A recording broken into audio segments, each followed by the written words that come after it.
সংস্কার নিয়ে অত সময় ব্যয় করার আসলে দরকার নাই, আমাদের সময়ও নাই। কারণ সংস্কার কি ক্ষেত্রে করব আমরা, এই নিয়ে আমাদের যেহেতু কমিটি করেছে, 12টা-13টার মতো কমিটি করেছে, তারা রেজাল্ট দিয়েছে, তারপর রাজনৈতিক দলগুলো যারা সবচেয়ে বড় স্টেক হোল্ডার তাদের সাথে বসেছে। তো আমাদের ডিফারেন্সেসগুলো কি কি সেগুলো কিন্তু এতদিন থাকার কথা না, এগুলো খুব তাড়াতাড়ি শর্ট আউট করা দরকার। আর সংস্কার আহ, বড় দাগে কি সংস্কার আছে? বড় দাগে আমাদের একটা সংস্কার দরকার, সেটা হচ্ছে তত্ত্বাবধায়ক সরকার করা। রাজনৈতিক দলগুলো আমরা দেখেছি যে অতীতে তাদের অধীনে যখন নির্বাচন হয়েছে তখন সেটা সফল নির্বাচন হয়নি, তখন সেটা পক্ষপাতপূর্ণ নির্বাচন হয়েছে। এমনকি নির্বাচনে অন্যেরা অংশগ্রহণই করেনি, সেই ইতিহাসে তো আমাদের আছে গত 3 বছর ধরে। সেটা হচ্ছে আপনার তত্ত্বাবধায়ক সরকার থাকবে কি থাকবে না, এটা প্রণয়ন করতে হবে। এটা 3 মাসের আছে, 3 মাস না দিয়ে এটাকে 4 মাস করা যায় কিনা।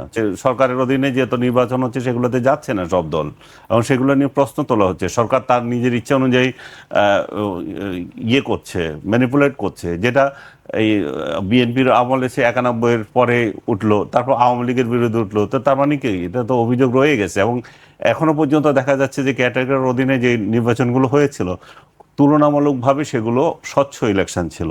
তারপরে আমাদের এখনো আসতেছে যে বিষয়টা হলো প্রধানমন্ত্রী 2বারের অধিক থাকতে পারবে কিনা। 2বারের অধিক একটা মানুষ আর কি দিতে পারে জাতিকে? 2বার থাকা মানে হচ্ছে প্রায় 10 বছর থাকা। আর সংসদের মেয়াদ কতদিন থাকবে? এটা কি 4 বছর থাকবে না 5 বছর থাকবে? সেটা নিয়ে প্রশ্ন আসতে পারে। তারপরে আসছে প্রধানমন্ত্রী এবং বিরোধী দলীয় নেত্রী। আমি যেগুলো মনে করি এগুলো সংস্কার হওয়া দরকার। যিনি ক্ষমতায় যাচ্ছেন উনি সব কিছু ভোগ করছেন, আর যিনি ক্ষমতায় যেতে পাচ্ছেন না উনি কিন্তু শ্যাডো গভর্নমেন্টের প্রধান, কিন্তু তার কোনো ছেলে নেই ওখানে। সংসদ বলেন, সর্বত্র বলেন, তাদের অধিকার সেভাবে খর্ব করা হয়। এই ব্যবধান কমিয়ে আনতে হবে। আমরা শুধু ব্যবধান কমানোর কথা বলতেছি রাষ্ট্রপতি আর ইয়ের মধ্যে, প্রধানমন্ত্রীর মধ্যে একটু ইয়ে সমন্বয় করা, রাষ্ট্রপতিকে আরো কিছু ক্ষমতা দেওয়া। আমি মনে করি যে রাষ্ট্রপতিকে আরো কিছু ক্ষমতা দেন, কমান, বাড়ান, প্রধানমন্ত্রী একটু কমান, সেটা ঠিক আছে।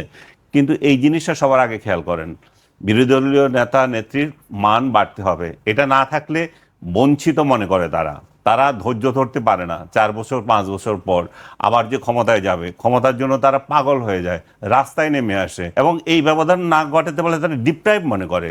একটা ভাই ও এমন অবস্থায় আছে, আমি কিছু নাই, এবং এটা স্বাভাবিক হওয়াটা। আপনি ক্ষমতায় আছেন তাই আপনার সমস্ত ক্ষমতা, আর যারা ক্ষমতা নাই তারা চাকর বাকরের মতো ব্যবহার করবেন, তা তো হতে পারে না। তার যদি 10টা আসন থাকে তাকেও সেই মর্যাদা দিতে হবে, সে বিরোধী দলীয় নেতা। সেটা আমাদের সংসদে নাই, সেই প্র্যাকটিস আমরা করছি না। আমরা ওয়েস্টমিনিস্টার সরকারের কথা বলি, কিন্তু তার আশেপাশেও নাই। আমরা আমরা নিজেরা ক্ষমতায় গেলে বাকিদেরকে দেখি না। আওয়ামী লীগ দেখে নাই, বিএনপি যে সামনে যাবে তারাও যে তাদের বিরোধী দল যারা হবে তাদেরকে কতটুকু করে সেটা তো সন্দেহ আছে আমাদের। দ্বিতীয়ত, প্রশাসন সংস্কারের কথা বলছেন। প্রশাসনে কিসের সংস্কার? প্রশাসন ইলেকশন কমিশন যে যে হবে, যে তত্ত্বাবধায়ক সরকারের অধীনে হবে, তারা সরকার যা বলে তা মানতে হবে, এটা হচ্ছে সংস্কার। কিন্তু আমাদের এখানে প্রশাসন কি হচ্ছে? প্রশাসন হচ্ছে একটা সরকারের গোলাম, সে সরকারের কথা শুনতে হবে। আওয়ামী লীগ আমলের সরকার রাস্তায় নামলে পিটাইছে, অন্যায্য দাবি নিয়ে হাউকা করতে দেয় নাই। ডক্টর ইউনূস সেটাকে স্বাধীন করে দিয়েছে, যে পারবে সে রাস্তায় নেমেছে। আজকে দেখলাম আমি পুলিশ পিটাচ্ছে, ভালো করে পিটাচ্ছে, ইচ্ছাতর্পে পিটাইছে, তখন পুলিশকে বলে, মোল্লা কতগুলো বলতেছে যে নাস্তিক। আশ্চর্য হলাম যে পুলিশকে বলতেছে নাস্তিক, মানে কমন একটা গালি। ওদের সাথে যাদের মিলবে না তারা নাস্তিক, আজকে দেখলাম পুলিশও নাস্তিক। প্রশাসনকে অবশ্যই সংস্কার, নিরপেক্ষতার যে বিষয়টা। তো আপনি যদি তত্ত্বাবধায়ক সরকার বানাচ্ছেন কেন? তত্ত্বাবধায়ক সরকারই তো নিরপেক্ষ সরকারের আদল বানাচ্ছেন আপনি। নিরপেক্ষ একটা সরকার থাকবে, তারা আপনাকে নিরপেক্ষ সরকার যেভাবে নির্বাচন করে সেভাবে করবে, তার অধীনে যারা থাকবে তারা নিরপেক্ষ থাকতে হবে, সেটাই হচ্ছে নিয়ম।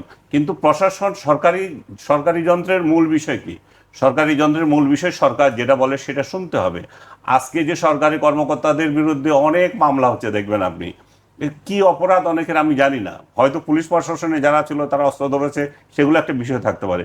কিন্তু আপনি গড়ে সব সরকারি কর্মকর্তাকে দায়ী করছেন, যে তার মানে কি, এখন যারা সরকারে আছে তাদের যদি তাদের আবদারগুলো যদি অনেক কর্মকর্তা যদি মনে করে যে না এটা ঠিক হচ্ছে না, আমি মানবো না, তাহলে তার কি চাকরি থাকবে? সবাই তো চাকরি করছে ওরা। সেই বিষয়টা আমাদের দেখতে হবে।